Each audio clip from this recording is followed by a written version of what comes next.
दूसरा सवाल ये है कि जब हम रोजगार की बात करते हैं तो रेलवे को लेकर लोगों की उम्मीद रहती है कि रोजगार आएंगे।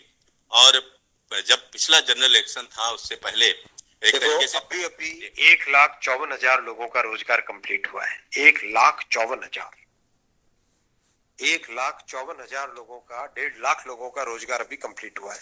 एम्प्लॉयमेंट ऑर्डर्स मिल गए, लोगों का रजिस्ट्रेशन हो गया, आगे जॉब में अब उनके ट्रेनिंग के लिए लोग जाने लगे। जैसे ही प्रोसेस कंप्लीट हुआ, नेक्स्ट प्रोसेस चालू हुआ। बहुत लंबे समय से सबकी डिमांड थी कि इसको एनुअल बनाया जाए।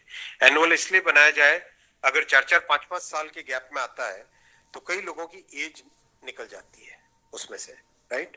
इसीलिए अब एनुअल सिस्टम की तरफ मूव कर रहे हैं।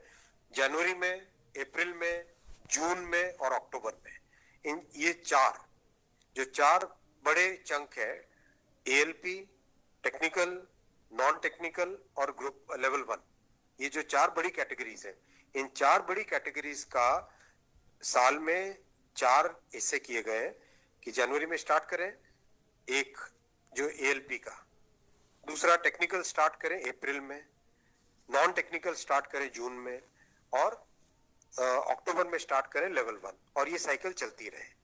इस प्रोसेस पे सारे के सारे कैंडिडेट्स की डिमांड लंबे टाइम से रही है कि 4-4 साल का जो फेज होता है, 5 साल का फेज होता है, कई लोग एज बार हो जाते हैं उसमें।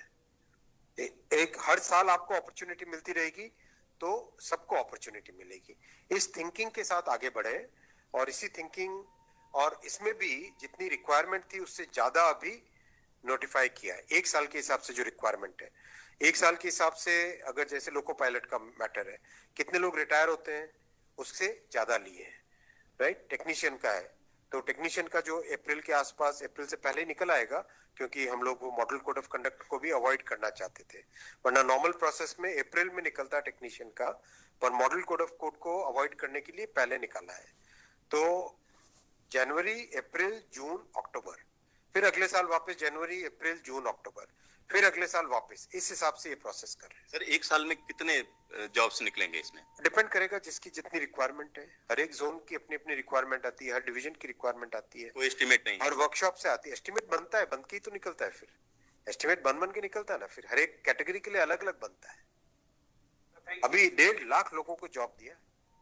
आप सोचो उस एग्जाम की कॉम्प्लेक्सिटी, 500 से ज्यादा शहर, कितनी शिफ्टें, 1000 से ज्यादा शिफ्टें, 15 लैंग्वेजेस, 1-1 करोड़ लोग एप्लीकेशन। कहीं पे कोई कंप्लेंट आई? 0 कंप्लेंट।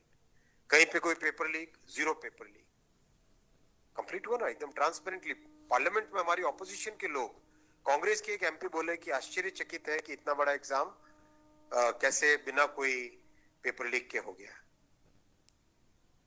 तो एक उस चीज को भी तो देखो।